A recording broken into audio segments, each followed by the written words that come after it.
Pemirsa, kisah M. Ikram, anak pemulung yang berhasil menjadi polisi, sempat menjadi viral beberapa waktu lalu. Ia langsung sujud di kaki ibu, kemudian memeluk wanita yang dipujanya itu dengan penuh haru. M. Ikram adalah anak seorang pemulung yang tinggal di kawasan Punggur, Kecamatan Nongsa, Batam. M. Ikram mengatakan bahwa ia mimpi menjadi polisi sejak duduk di bangku SMP. Cita-cita itu terus ia benam dalam hati. Sempat juga ia tak yakin bisa meraih mimpi karena kondisi ekonomi keluarga yang pas-pasan. Sang ibu yang sehari-hari bekerja sebagai pemulung telah lama menggantikan sosok ayah sebagai tulang punggung keluarga. Setiap kali pulang sekolah, Ikram langsung bergegas membantu sang ibu memilah-milah sampah yang masih bernilai ekonomis. Saat ada pengumuman penerimaan Polri, Ikram mencoba mendaftar.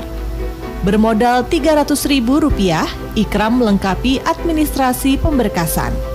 Usaha itu ternyata berbuah manis.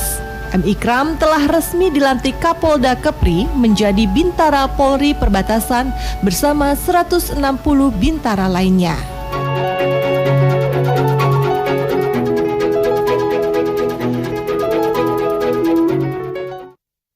Iya, kembali di Risalah Ramadan, insya Allah berkah bermanfaat, amin. Nah, Ustadz tadi pas banget ya, sebelum jeda lagi bahas permata. Kalau kita lihat tayangan tadi, inikah salah satu permata yang dimaksud? Nah, ini cakep juga nih kan, ada polisi, anak yatim. Jadi polisi kan satu kebanggaan kan, ya, pasti buat orang tuanya, apalagi tinggal ibunya aja, orang tua yang lakinya udah meninggalkan itu. Nah, memang anak yatim tuh ketika dia kecil, saya kasih contoh misalnya Rasulullah SAW. Rasulullah SAW ketika dia berumur 2 bulan dalam perut ibunya, ayahnya meninggal.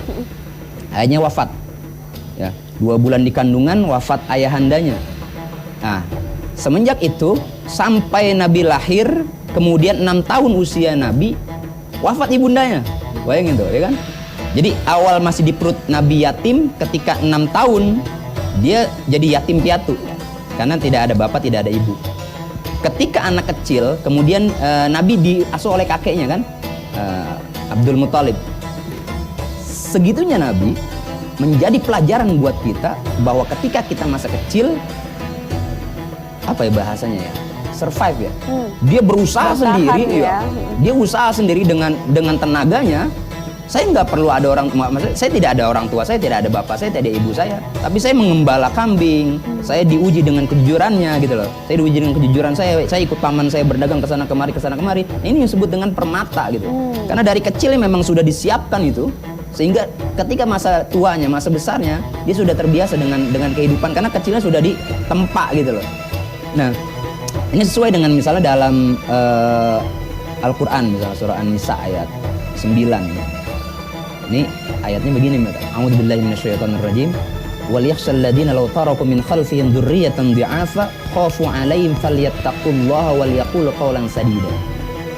Ayat ini turun begini dulu.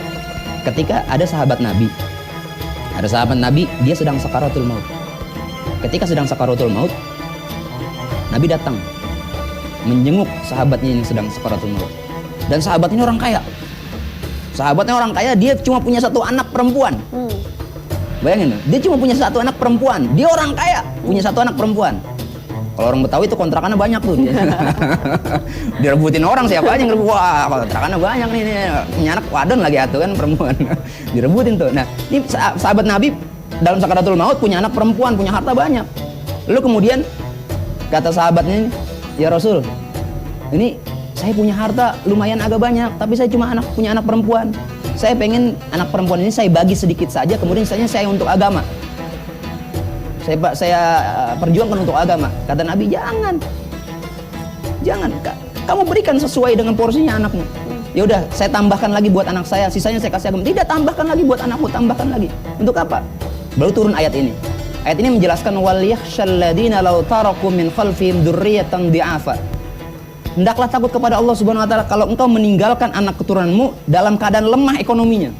Jadi orang tua ketika dia sudah masa tuanya, jangan sampai meninggalkan anaknya nanti lemah ekonominya. Sebenarnya ayat ini menjelaskan tentang masalah harus menguatkan finansial kepada anak sebelum kita meninggal dunia, sebelum kita wafat. Kenapa? Karena orang yang lemah finansialnya dia akan lemah segala-galanya biasanya. Tapi bukan hanya itu. Karena ayat ini ayat sesuai dengan sababun nuzulnya, karena turunnya tadi ada sahabat yang mau meninggal.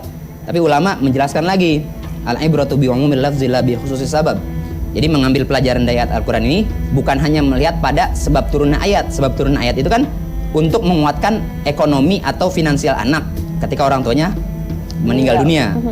Nah, kalau kita melihat tadi kaidah tadi al-ibrah bi umumil lafzi la bi khususis sabab, mengambil pelajaran dari ayat ini bukan hanya saat orang tua saja meninggal, tapi seluruh dalam kehidupan kita. Pelajaran buat kita yang ditinggalkan bukan hanya keuangan saja. Jadi ketika orang tua mau meninggal nih, kita sudah sakaratul maut nih orang tua kita, dia harus pikirkan anak juga. Harus kuat finansialnya, harus kuat agamanya, harus kuat akhlaknya, harus kuat pendidikannya. Nah, itu semuanya. Sehingga mungkin kayak tadi tuh video yang tadi kita lihat, si apa tuh yang polisi tadi, dia lemah misalnya secara ekonomi lemah, tapi mungkin ada motivasi khusus dari orang tuanya ketika dia orang tuanya dalam sakaratul mautnya, ketika ingin meninggalkan, pasti ada motivasi khusus sehingga si anak punya apa ya, giroh, semangat hidupnya. Wah, untuk survive. Betul. Ya. Nah, di situ wal yakhshal ladzina law taraku min khalfihim dzurriyyatan dhi'afa khafu 'alaihim falyattaqullah wal yaqulu qawlan sadida.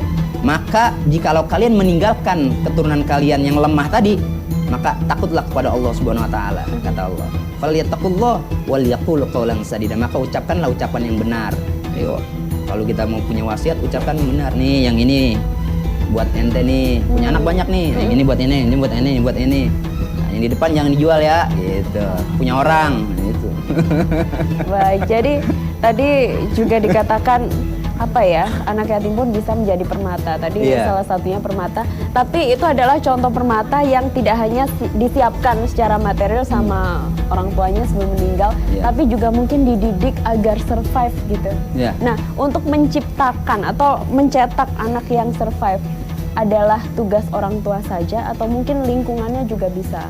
Iya, tentu bi'ah. Bi'ah itu lingkungan. Jadi anak kita ini kan tercipta dia bukan hanya keluarga, ada di sekolah, lingkungan keluarga, dan lingkungan tempat kita tinggal yang mempengaruhi anak itu. Orang tuanya bagus, sekolahnya bagus, lingkungannya hancur ya hancur juga ya kan. Orang tuanya lingkungan keluarga hancur, lingkungan sekolah bagus, ini bagus, nah ada injeknya juga. Jadi memang itu mempengaruhi semuanya. Nah, Nabi begini, Nabi itu begitu concern terhadap anak yatim sehingga ketika dia menemukan anak yatim, ya seandainya pun dia tidak punya apa-apa, Nabi akan mengajarkan untuk dia ya survive tadi. Dia menuntut ilmu, dia mencari nafkah. Ada satu kisah cerita begini dalam Duratun Nasihin.